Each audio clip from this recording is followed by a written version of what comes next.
네, 지금부터는 추미애 법무부 장관이 현직 검찰총장을 감찰해 직무정지 또 징계를 청구한 사상 초유의 상황을 자세하게 뜯어보겠습니다. 먼저 추 장관은 법과 절차에 따라 윤 총장을 징계하겠다고 했지만 정작 장관 본인이 제대로 절차를 밟았는가 하는 논란이 있습니다. 법무부 안에서는 반대 의견을 낸 간부가 있었습니다. 또 반대할까 봐 아예 결재란에서 빠진 간부도 있었습니다.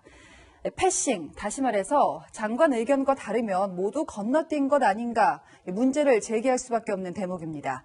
절차 논란은 이서연 기자가 보도합니다. 윤석열 검찰총장에 대한 직무집행정지와 징계 청구를 발표한 추미애 법무부 장관.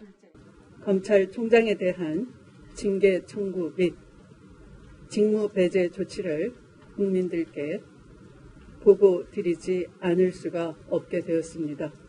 하지만 윤 총장에 대한 직무정지, 징계 청구를 두고 법무부 내에서도 이견이 적지 않았던 것으로 알려졌습니다. 특히 주요 간부인 심우정 법무부 기획조정실장이 직무정지, 징계 청구에 동의하기 어렵다는 입장을 낸 것으로 전해졌습니다.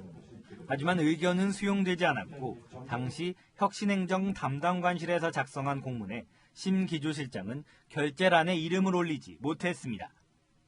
검찰 내부에선 혁신행정 담당관이 직속 상관인 기조실장의 결재를 받지 않은 건 이례적이라는 의견이 나옵니다. 법무부 검찰국 소속 검사 10여 명도 심재철 검찰국장을 만나 총장에 대한 조치가 부당하다는 의견을 냈지만 수용되지 않았습니다. 앞서 법무부는 윤 총장에 대해 직권남용 혐의로 수사를 의뢰하는 과정에서도 유혁 감찰관이 반대하자 박은정 감찰 담당관이 직속 상관인 감찰관을 건너뛰고 처리한 사실이 드러나기도 했습니다. 윤 총장에 대한 감찰과 직무정지 등을 추진하는 과정에 법무부 주요 간부들이 배제된 사실이 드러나면서 절차가 제대로 지켜진 게 맞는지 논란이 커지는 모양새입니다.